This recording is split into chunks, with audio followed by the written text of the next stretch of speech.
Fridge में drum में तो पैक करना ही है। समझना बड़े ढंग से। इस दुनिया में इश्क करने पर रिक्स है। मैं हर जगह बोला करता हूं ये बात। इस दुनिया में इश्क करने पर रिक्स है। दिल अपने दिलवर को दो। दिल बर मतलब होता है श्रेष्ठ। बर का अर्थ होता है श्रेष्ठ।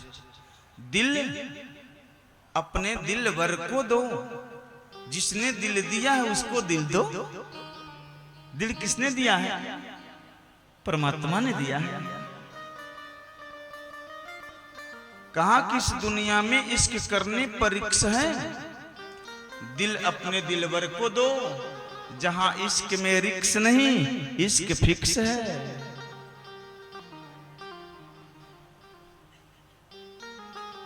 सेफ जोन है एकदम बिल्कुल।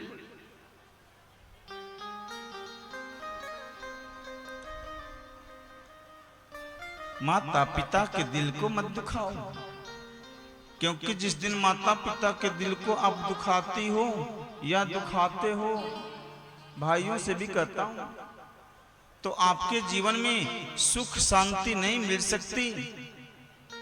उसकी अपेक्षा बिल्कुल मत करो। भीष्मक राजा अपनी बेटी के लिए वर ढूंढ रहे। अपने बड़े बेटा रुक्मी से कहते हैं कि देखो बेटा बेटियां बड़ी हो गई ना, सियान हो गई, एक सुंदर राजकुमार ढूंढो। रुक्मी कहता कि आप चुप रहिए, आपकी उम्र हो गई है, मैं तुरंत लड़का ढूंढूंगा। और शिशुपाल से जाकर के विवाह तय कर दिया। आकर के बोला पिताजी विवाह तय हो गया। किसके यहाँ? शिशुपाल के यहाँ। रुक्मिणी मैया तो सुन रही हैं खिड़की से, तो रोने लगी। ये भाभियां जो होती है ना, भाभियां, ये भाभी मां होती हैं। आजकल की भाभियां नहीं थी, द्वापर की बात है। आजकल की भाभी तो सोचती है कि ननद न रहे तो बहुत अच्छा। ननद मतलब बीमारी। जब पिताजी और भाई जाता है लड़का ढूंढने ना, और देख करके आता तो चुपचाप बैठ करके सुनेगी पिताजी क्या क्या बता रहे हैं। तुम अपनी माँ से कही, माँ तुम पूछना कि ननद तो नहीं है ना, उस घर में ननद नहीं है ना। अब पता चला कि ननद एक ही है, शादी हो गई तो ठीक है, कोई बात नहीं, तब तो बीमारी खत्म है। 2-4-5 दिन के लिए गर्मी की छुट्टी में आएगी तो हम झेल लेंगे, है ना। नहीं, भाभियां मां होती हैं। मैया रुक्मिणी रो रही हैं, तो भाभी आई, बेटी क्या बात है, क्यों रो रही हैं? क्या कहूं भाभी, भैया ने हमारी सगाई शिशुपाल के साथ तय कर दी है, और आप जानते हो शिशुपाल राक्षस है। मेरा तो मन बहुत घबरा रहा है, भाभी आप ही कुछ करो। भाभी बोली बिटिया रानी, इसमें घबराने क्या बात है। एक कागज कलम लो, एक सुंदर पत्र लिखो। तुम्हारा प्रेम तो द्वारिकाधीश के चरणों में है ना। हाँ, और भाभी बैठ करके पत्र लिखवा रही हैं। तो माता रुक्मिणी पत्र लिख रही हैं। सुखदेव स्वामी कहते हैं कि श्रुत्वा गुणान भुवन सुंदर श्रृण्वतान्ते निर्विश्य कर्ण विवरैर हरतुं गतापम रूपम दृशां दृश्यमताम् अखिलार्थलाभम्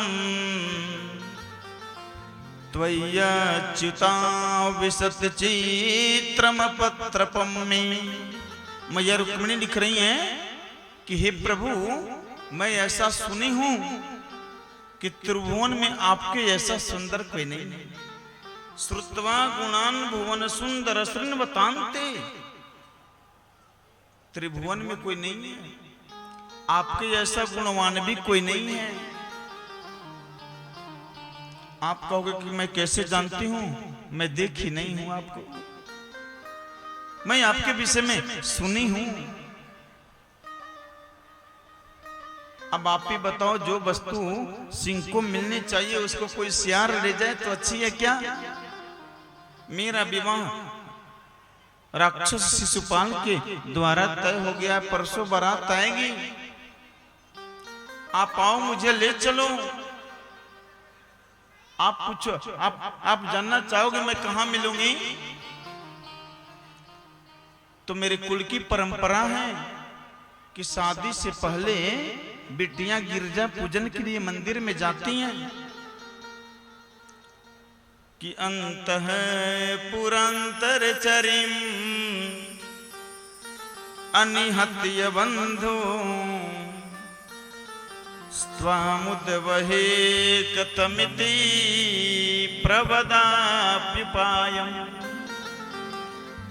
पूर्वे द्युरस्ति महती कुलदेवी यात्रा यस्यां बहिर्नववधू गिरिजास्मुपेया। गिरजा पूजन के लिए जाती हैं, वहीं मैं मिलूंगी। मैं कह रही हूं प्रभु आप जरूर आना, नहीं तो अनर्थ हो जाएगा। पत्र लिखी, पत्र को ऐसे मोड़ी।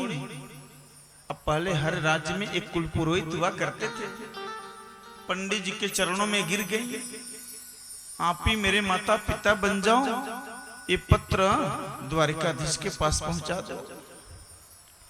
द्वारिकाधीश भोग लगा करके सैन्य कक्ष में जाने वाले ही थे कि द्वारपाल आकर के कहा कि महाराज की जय हो।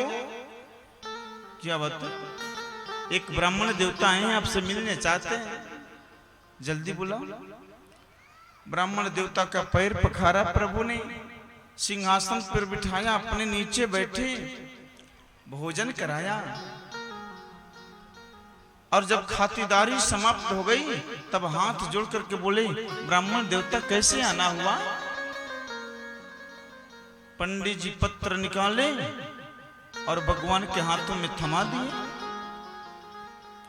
और भगवान पत्र पढ़ करके मुस्कुराए। ब्राह्मण देवता बोले, प्रभु मैं चलूं?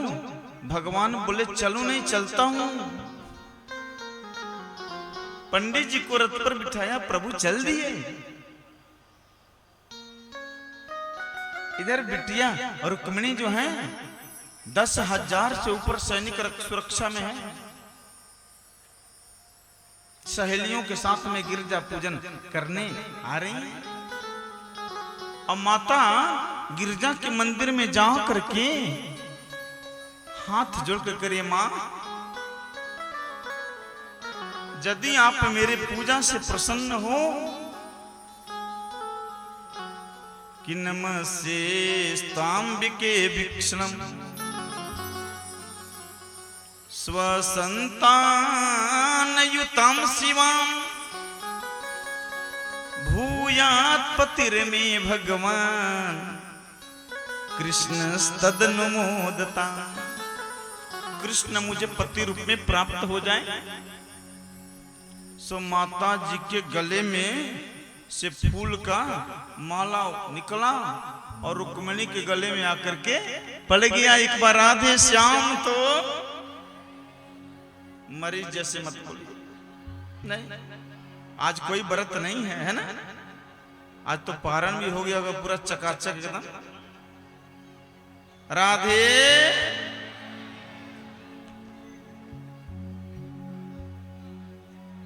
अब मैया रुक्मिणी बड़ी प्रेम से कि जय जय गिरिवर राजे किशोरी, जय जय गिरिवर